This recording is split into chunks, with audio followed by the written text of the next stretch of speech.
फुले व्यासपीठावर उपस्थित असलेले संजीवनी शिक्षण संस्थेचे उपाध्यक्ष श्री प्रशांत सोनवणे साहेब, संजीवनी शिक्षण संस्थेचे कोषाध्यक्ष श्री शहाजी पाटील साहेब, शालेय व्यवस्थापन समितीचे अध्यक्ष भागवत पुरी साहेब, माजी विद्यार्थी संघाचे अध्यक्ष श्री अभिषेक सोनवणे साहेब आणि आरोग्य कर्मचारी आणि उपस्थितीतल्या डॉक्टर सूर्यवंशी मॅडम, त्यांच्यासोबत आलेल्या सारणे मॅडम आणि त्यांच्यासोबत आलेल्या आरोग्य सेविका ठाकूर मॅडम, हे सर्वजण आपण आज एका अत्यंत चांगल्या कामासाठी, एका चांगल्या मेळाव्यासाठी उपस्थित आहात. 3 जानेवारी 1831 रोजी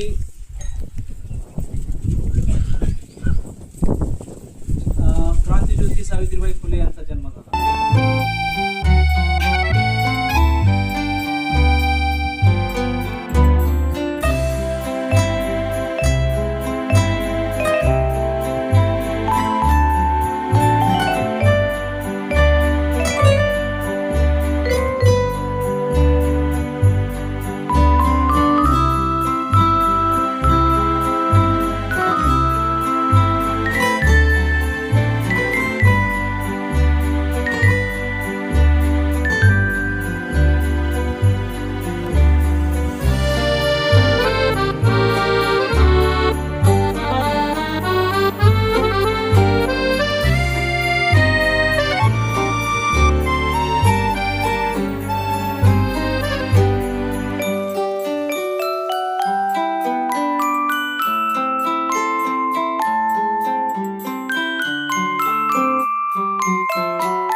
सर जपते आज साहित्य दिवशी पेटेल साहित्य दिवशी आधी नेसरा नदी पुढे सनामाची गोडतुंड भागाकार गुणाकार आमचा असतो एवढं माझे 200 माझ्या प्रिय मित्रमैत्रिणींनो, तुम्हा सर्वांना माझा नमस्कार. मी शिवपुरी. आज 3 जानेवारी क्रांतिज्योती सावित्रीबाई फुले यांच्या जयंतीनिमित्त मी आपण आज त्यांची यशोगाथा सांगण्यास उत्सुक आहे. क्रांतिज्योती सावित्रीबाई फुले या भारताच्या पहिल्या महिला शिक्षिका आणि मुख्याध्यापिका होत्या. त्या एक थोर समाजसेविका होत्या. क्रांतिज्योती सावित्रीबाई फुले यांचा जन्म 3 जानेवारी 1831 रोजी सातारा जिल्ह्यातील नायगाव येथे झाला. त्यांच्या वडिलांचे नाव खंडोजी नेवसे पाटील व आईचे नाव लक्ष्मीबाई असे होते. त्यांचा विवाह वयाच्या अवघ्या 9व्या वर्षी महात्मा ज्योतिबा फुले यांच्याशी झाला. ज्योतिबांनी सावित्रीबाईंना शिक्षणाची गोडी लावली. त्यांना माझे कोटी कोटी प्रणाम. जय हिंद. भागाकार मोठा येत नव्हता, मी पेटीतले साहित्य वापरून भागाकार शिकले. आता मला 10 अंकी भागाकार येतो. धन्यवाद.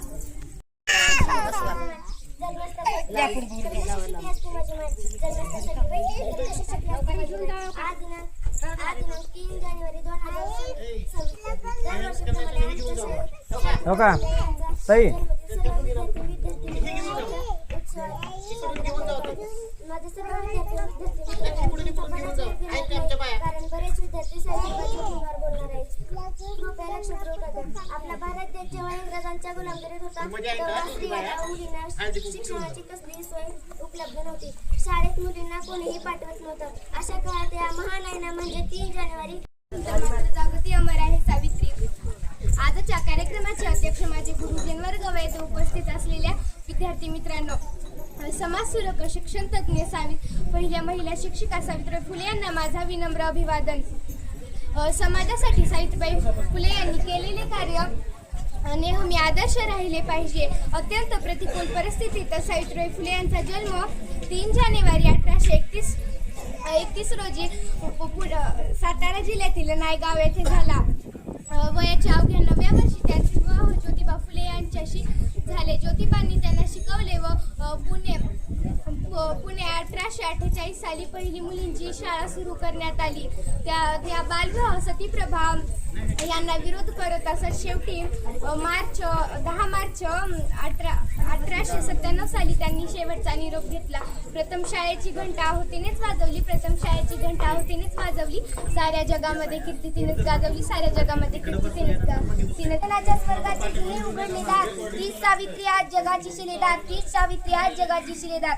आजच्या कार्यक्रमाचे अध्यक्ष पूज्य गुरुजन वर्ग आणि येथे उपस्थित माझ्या बालमित्रांनो, आज 3 जानेवारी म्हणजे सावित्रीबाई फुले यांची जयंती. या निमित्ताने मी तुम्हाला 2 शब्द सांगणार आहे, ते तुम्ही शांत चित्ताने ऐकून घ्यावे ही माझी नम्र विनंती.